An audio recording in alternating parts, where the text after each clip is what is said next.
Нийслэлийн гэр хорооллын 200 мянга гаруй айл өрх бүр хашаанда багада 3-5 мод тарьснаар гэр хорооллын тоосчлтыг бууруулж орчны бохирдлыг багасгах зэрэг олон давуу тал бий болгох боломжтой.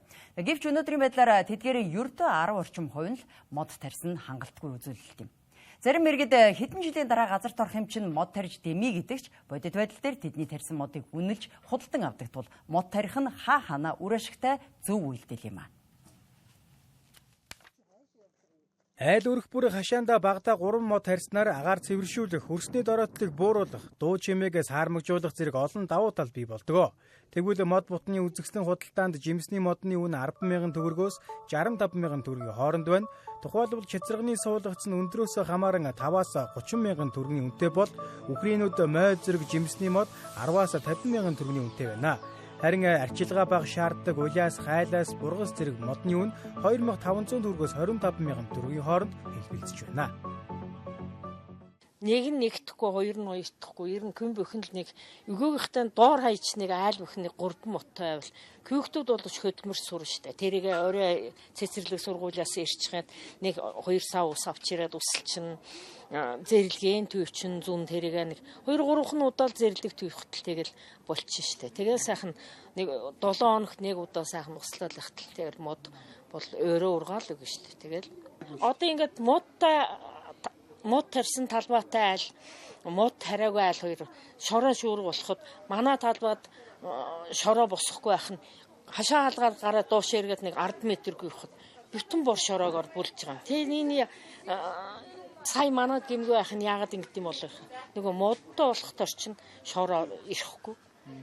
Модгууд яг захаар нь болохтор бүтэн шороогоор булаад хайчдаг байх. Газар чөлөөлөлт явагдаж орон сууцчлалд эрчимжиж байгаа энэ үед хашаанда мод тарих нь үргүй зардал гэх ойлголт иргэдийн дунд түгээмэл бий. Гэвч үнэн чанартай газар чөлөөлөх явцад зөвхөн байшин хашааг бус тухайн газар дээрх бүх салгаж үл болох засвар тогтчлт ургамал модыг үнэлгээнд оруулдаг байна. Учир нь мод болоод тухайн үрхийн өөрийн мөнгөөрөө тарьж ургуулсан газрын үнэлэмжийг нэмэгдүүлж буй хөрөнгө юм а. Тухайлбал жимсний модл гэхэд хамгийн өндөр үнэлгээтэй бөгөөд багада 150,000, ихтэй 1,500,000 төгрөгөөр үнэлэгддэг байна. Наам төдөр өвний юу байдаг. Гэхдээ хашаа чи бас их юу юм байна шүү дээ. Зарим нь бас нэг жижигхэн юм уу бас мод төр тарихад бас жоохон тийм юутай гэдэг юм шиг. Тийм. Тэрнээсээ болдог охоо. Амьдлын амжиргаа муу. Хоёрдугаар сэтгэл аргахгүй байна. Тийм завчлал болдгоо маш. Боломж нь одоо бас болдгоо юм байна. Иргэдээ өөрснөө хашаанда мод тарна гэдэг ихэрч бас л явдалтай услахаас эсвэл. Залхуул байна гэж хэлэх бах та. Тийм өөртөө санаачлаггүй. Уун тэгвэл хашаан ч гэсэн цэвэрхэн тоос шороогүй л баймаар юм тийм ээ. Өөрсдөө л одоо боломж бололцоогоор бол тарий гэвэл одоо хүмүүс л өөрсдөө л ухамсар бий бол тэгж л боддог шүү.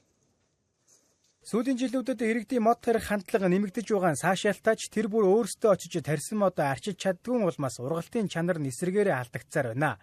Тиймээс өөрийн хүрээлэн буй газартаа мод бут тарих нь амьдрах орчныг сайжруулах зогсохгүй, ирээдүйн хойч үедээ эрүүл ногоон хот үлдээхэд чухал хувь нэмэр болох юм а.